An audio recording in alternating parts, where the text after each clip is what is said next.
Hey guys, welcome back to my channel. Today is Somebody's Gotta Say It Sunday, and I want to talk to you guys about a topic that's a little touchy. So I want to give a disclaimer. I'm not attacking anybody personally. I'm just saying, okay? So yeah, we have to talk about, I'm talking to the moms now. Moms, we're going to have to talk about how we are putting extensions, fake hair, weave, crochet, whatever you want to call it or however you want to put it. We really gonna have to slow down with how we're putting weave in our baby girl's hair, okay? I have experienced some really serious meltdowns from behind the chair with young clients who are devastated when I do their real hair and it doesn't look like the weave. And they are really young. Like, I've had as young as 7 and I've had as old as 14. And it's really because at a very young age, their mother, unintentionally in a lot of cases, is putting extensions in their hair because their hair may be short or it may be coily and kinkier. It may not fit what, we deem as cute for a little girl. So the mom will add weave or extensions to make the hair look longer or make it look cuter. Or, mama wants it to look just like this Pinterest picture, so I'm going to add a little bit. And I can understand that. And also some moms do it because they want the style to last a little bit longer. Because, moms, we busy, we got a lot to do, and we don't have time to comb hair every morning. So I completely understand. But at the same time, it's like, yeah, you real busy, sis. And you don't have time to be combing hair and doing all that in the morning.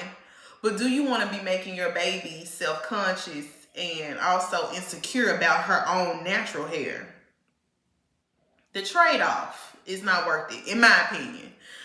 So I have had, like I said, I've had situations where a little girl be sitting in my chair and I'm doing her a silk press, but she's used to wearing a sew-in. Even at 14, she used to wearing a sew-in with the baby hairs and having it long and luxurious. But when y'all do her real hair, she's like in the chair crying and devastated, saying that she looks ugly because it doesn't look like what the extensions look like. Those situations to me are super heartbreaking.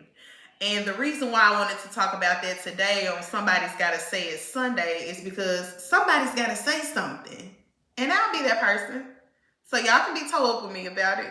But I just feel like these little girls are way too young to be so consumed in what their hair looks like compared to what they see on TV or the Disney Channel or YouTube Kids or social media.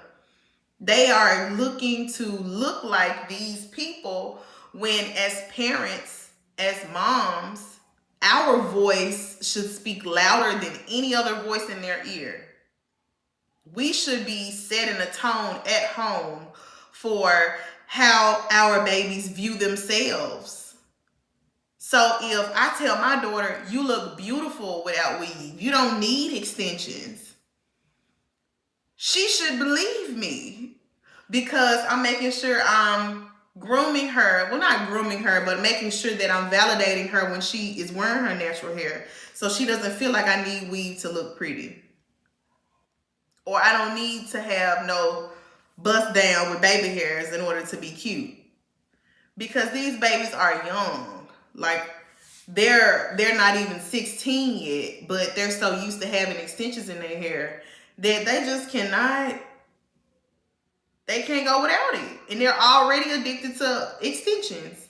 So I just wanted to say that, moms, what if we took it upon ourselves to make sure our girls have a healthy view of what it means to be beautiful?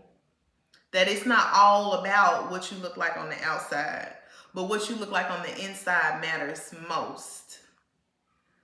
Pretty doesn't mean long straight hair. Pretty doesn't mean long braids down to your kneecaps. It doesn't take all of that. You're a child, first of all. So some of the stuff is just inappropriate, period. But adding a little bit here and a little bit there, I can understand that. But at the same time, it's like you want to spread those out. Like, don't always be putting weave in your baby head. Don't always have long ponytails. So when she wear hers, she's like, I can't do this. At the age of 8. You see what I'm saying? I just want you to consider this. What if we're the ones that raise the next generation to love the hair that God has given them naturally? What if our baby girls are the ones who come out of the 30-inch bust downs and they say, look, I'm rocking my 4C TWA proud, and not fake proud because it's a trend, but truly because I love the way I look naturally, the way God has made me. Now, I know I'm saying this with extensions in myself, but listen, I'll do both. And I'm not gonna lie, it took me some time to get to that point, because when I was young, I have 4C dark brown natural hair, and my mom made sure it was jet black and relaxed at all times. It was no afro, it was no natural looks at all when I was younger.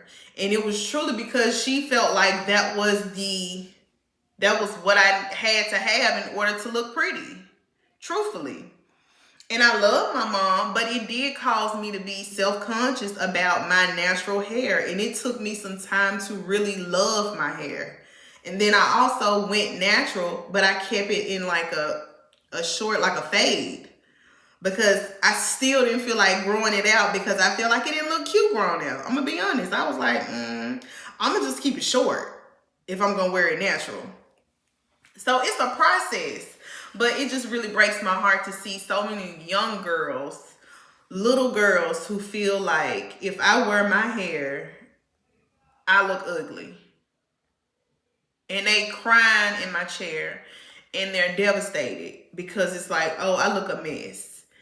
And it's hurtful to see because they're so young.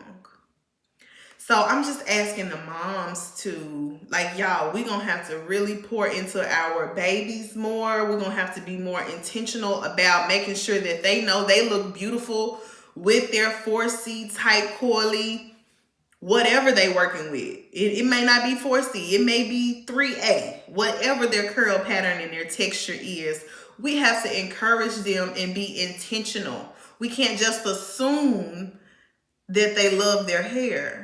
Even as 4 and 5-year-olds, we can't just assume, oh, well, she thinks she looks cute. We don't know that. And as parents, we have to speak into them. We have to be the one to set the tone and how they view themselves. And we have to speak up and say, you look beautiful. Baby, I love your ponytails. Look at you. I see your curls popping today, baby girl. You look gorgeous. Just speak life into your babies. Make sure you're encouraging them and letting them know you look gorgeous naturally. Just the way God made you, with no additions, no chemicals, no nothing, just you. You look amazing. So I'm just going to give you guys a few tips. Maybe this will help, because I know some moms don't even do that for themselves. So it's hard for them to see, how in the world am I going to pour into my baby that way when I don't even pour into myself that way, or had anyone to speak into me in that way, right? So I want you to start by just writing down what you would have liked to hear as a kid growing up about your natural hair. Take some time to just write a few sticky notes out of some compliments you never got about your natural hair when you were young, but you would have loved to have heard it. I know when I was younger, I would have loved for someone to tell me, you don't need a jet black rinse for your hair to look pretty. It's pretty in its brown 4C states. You don't need any color. It's okay. You dark skin with brown hair and you still look beautiful. Okay. So I hope this video was helpful for you guys today. Like I said, I'm not trying to come for you and how you doing your baby's hair, but I just want you to consider it. Just think about it, because we don't want to be raising a generation of girls who are insecure and need additions to feel beautiful, right? We want our babies to be their most confident selves naturally.